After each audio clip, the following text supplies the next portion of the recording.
संत प्रमुख सागर।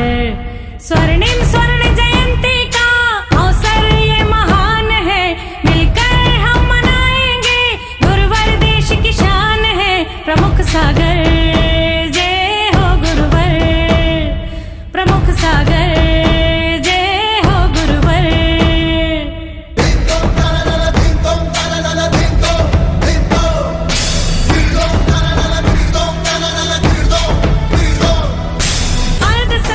बड़े भाग्य, बड़े पुण्य, बड़े सौभाग्य हम सबको मिल रहे हैं। गुवाहाटी में पूर्वोत्तर में संतों का आवागमन, और संतों का आवागमन नहीं, संतों का नगर भ्रमण, और नगर भ्रमण नहीं, घर घर द्वार द्वार मोहल्ले मोहल्ले में संतों का पहुंचना, ये बहुत बहुत तीव्र पुण्य का उदय है। आप विचार करके रखना, ये तीव्र पुण्य के उदय हमारे संतों का आना तो बहुत आसान हो जाएगा, क्योंकि जब तुम्हारी भक्ति और श्रद्धाएं आस्थाएं होती हैं। लेकिन जब पुण्य तीव्र उदय में आते हैं तो हमारे घरों के द्वार पर भी संत पहुंचकर, कभी आदिनाथ निकले, ये कौन से महाराज आ रहे हैं? अभी तो रास्ते में मोहल्ले में बैंड बज जाए तो लोग यही देखते कौन से महाराज आए हो, तो हमने शायद कोई और दूसरे आ रहे हो। अच्छा, ऊपर आके बैठे नहीं, वो नीचे की तैयारी पहले शुरू हो गई।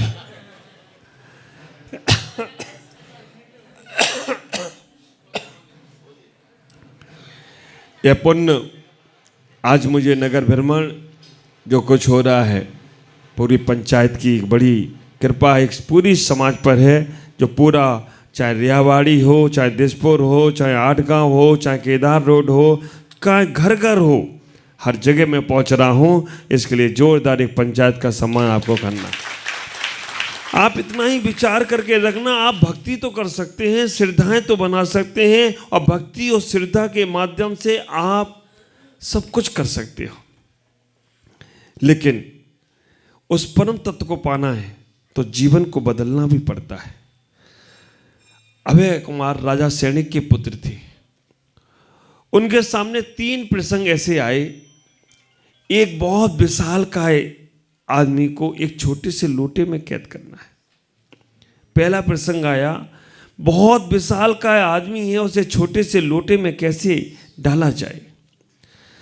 दूसरा नंबर का प्रश्न आया कि चील से भी ऊपर उड़ना है, कैसे उड़ा जाए।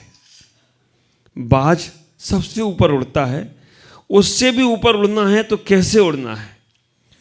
और तीसरे नंबर का प्रश्न आया कि एक इंसान को 2 भागों में बांटना है तो कैसे बांटना है। ख्याल करना, अभय कुमार बहुत बुद्धिमान थे और उन्होंने वो तीनों कार्य करके दिखा दिए। आप विचार करना, विशाल का आदमी है जो उस लोटे के अंदर कैसे जाएगा। कई लोगों ने गैस लगाया, उसका नाम लिख के रख देंगे, वो चला जाएगा अंदर। कई ने गैस लगाया, उसकी फोटो रख देंगे तो चला जाएगा। कई ने कहा कि पानी भर के रखेंगे, वो देखेगा तो चला जाएगा। नहीं, उस आदमी को लोटे के अंदर डालना है। कैसे जाएगा? कैसे चील से ऊपर आदमी उड़ सकता है, और कैसे एक आदमी के 2 हिस्से किए जा सकते हैं। ख्याल करना, राज्यसभा में सब लोग बड़े चिंतित थे, बड़े विचारधारा में थे कि ये समाधान तो अभय कुमार के पास नहीं होंगे, ये समाधान अभय कुमार नहीं कर सकता है। जैसे आप लोगों के मन में चल रहा है कि कैसे जाएगा लोटे में इंसान, कैसे जाएगा आदमी के 2 टुकड़े कैसे करेंगे। जीवित रहना चाहिए आदमी, मरना नहीं चाहिए। अभय कुमार का बकरा, एक बकरा पहुंचा और कहा गया ये बकरे को 1 महीने रखो, ना दुबला होना चाहिए, ना पतला होना चाहिए, और ना मोटा होना चाहिए, और जीवित रखना है। अभय कुमार ने इतना ही किया। दिन भर उस बकरे को भोजन कराते थे और शाम को शेर के सामने बांध देते थे। स्थिति बराबर हो गई। 1 महीने में ना ज़्यादा मोटा हो पाया, ना ज़्यादा पतला हो पाया। राजा बड़ा आश्चर्यकारी हो गया कि ये काम तो अभय कुमार ही कर सकता है। उस विशालकाय आदमी की रुचि जानी गई, उस विशालकाय आदमी का इंटरेस्ट पता किया गया, उस विशालकाय आदमी को किस चीज़ में ज़्यादा अच्छा लगता है। ख्याल करना, जिस आदमी को जिस चीज में अच्छा लगता हो, अगर वो चीज उसके सामने रख दी जाए तो वो कुछ भी करने को तैयार हो जाता है। उस विशालकाय आदमी को लड्डू अच्छे लगते थे। जैसे तैसे एक लड्डू उसके अंदर रख दिया गया, और जब वो लड्डू उसके अंदर रखा गया, अब वो बार बार बैठा तो सभा में था, बैठा तो राज दरबार में था, लेकिन उसका मन कहाँ था? उससे पूछा गया कि तुम कहाँ हो? उसने कहा लोटे में। उसे बता दिया गया कि लोटे में लड्डू है। उसका ध्यान पूरा का पूरा कि तुम्हें ये लड्डू मिलेगा, लेकिन तुम हो कहाँ? आखिरकार सब लोगों ने हर चीज करके देख ली, हर चीज प्रयास करके देख लिया, और उससे पूछा गया कि तुम कहाँ हो? उसने कहा लोटे में। पूछा क्या कहाँ हो? उसने कहा लोटे में। फिर पूछा गया कहाँ हो? आखिरकार राजसभा में सबने कह दिया कि हट्टा कट्टा आदमी अपने आप में नहीं है, ये हट्टा कट्टा आदमी लोटे के अंदर ही हो तो कोई आश्चर्य की बात नहीं है। आप विचार करके रखना, मंदिर में तुम बैठे हो और मन घर में लगा हो तो तुम कहाँ हो? हाँ, पक्का है ना? जहां आदमी का चित्त होता है, जहां आदमी का मन होता है, आदमी वो। आप ख्याल करो, आपकी शादी हुई है ना? हुई है। पहली बार जब ससुराल से अपने माँ के घर आए और माँ के घर तुमसे पूछा गया कि तुम उदास हुए थोड़े से, पूछा गया किसकी याद आ रही है? ससुर जी की। तुम क्या बोले? सासू की?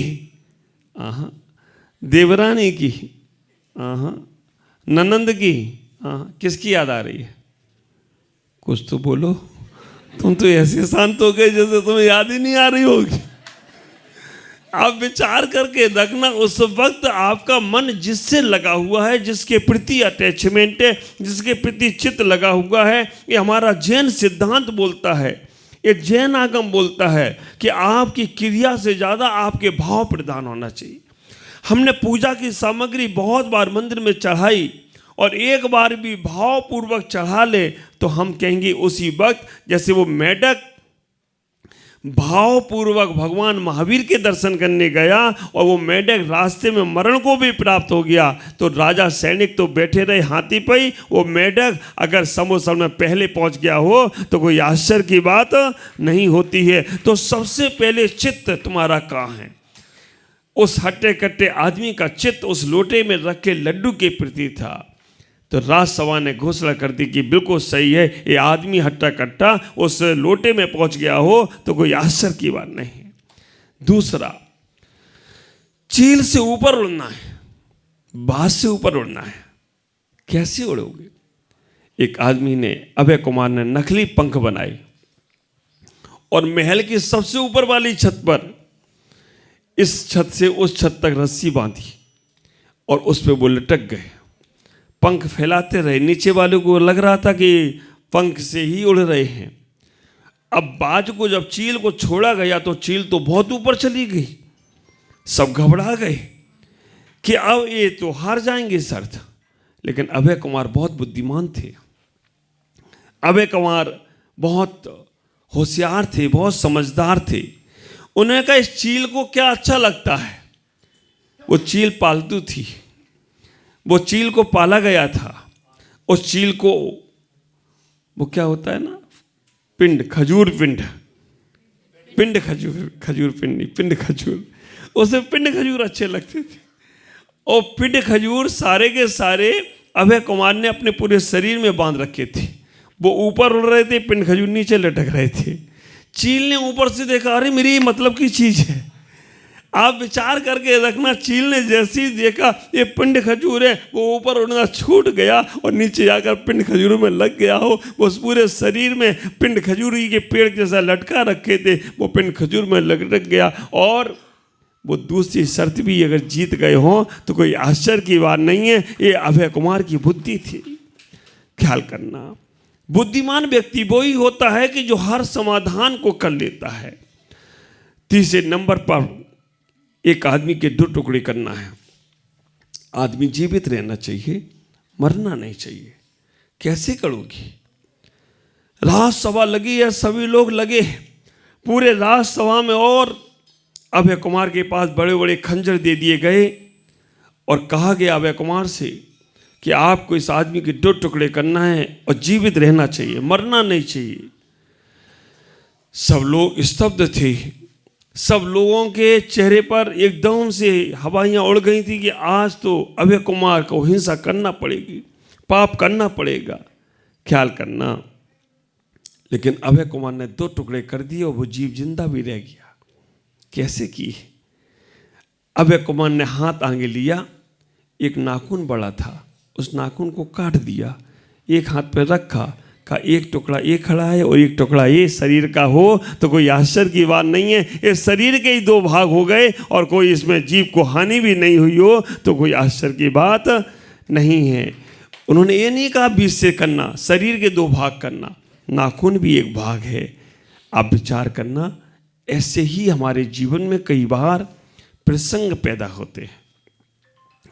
हम घर में रहते हैं, परिवार में रहते हैं, समाज में रहते हैं, देश में रहते हैं, कई ऐसी विषम परिस्थितियां आती हैं कि हमें समाधान भी करना है और हमें कार्य को भी करना है और हमें सब चीज़ों को सफलता के साथ करना है।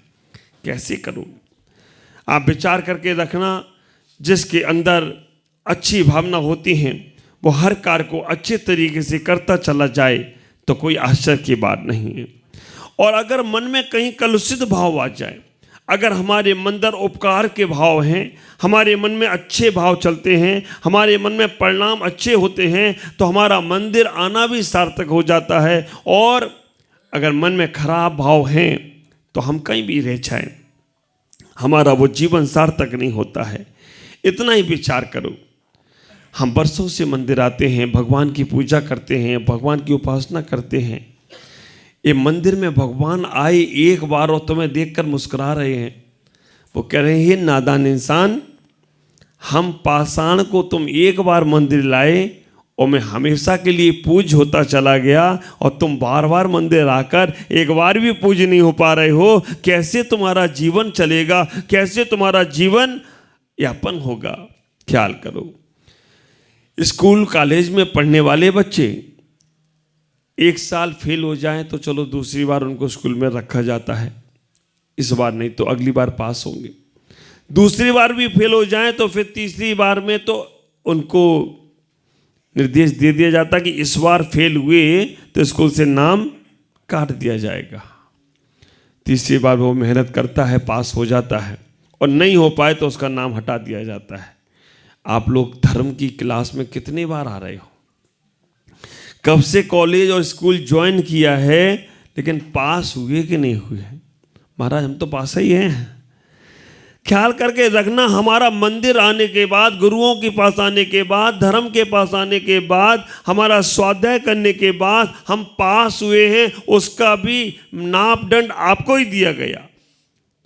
अगर तुम्हारे मन के परिणामों में निर्मलता आई है, अगर तुम्हारे परिवारों में आत्मीयता आई है, अगर तुम्हारे व्यवहार में सरलता आई है, तो समझ लेना तुम 100% नंबरों से पास हो गए हो। और अगर मन के भाव नहीं बदले, अभी तक मन में एक असहाय भाव बना रहा कि महाराज वहाँ कहाँ चले गए, महाराज यूँ क्यों कर रहे, महाराज वो क्यों कर रहे, मंदिर में ऐसा क्यों हो गया, मंदिर में वैसा क्यों हो गया, समाज में ये क्यों हो रहा है, समाज में वो क्यों हो रहा है, ख्याल करना अभी तुम वहीं तक सीमित हो।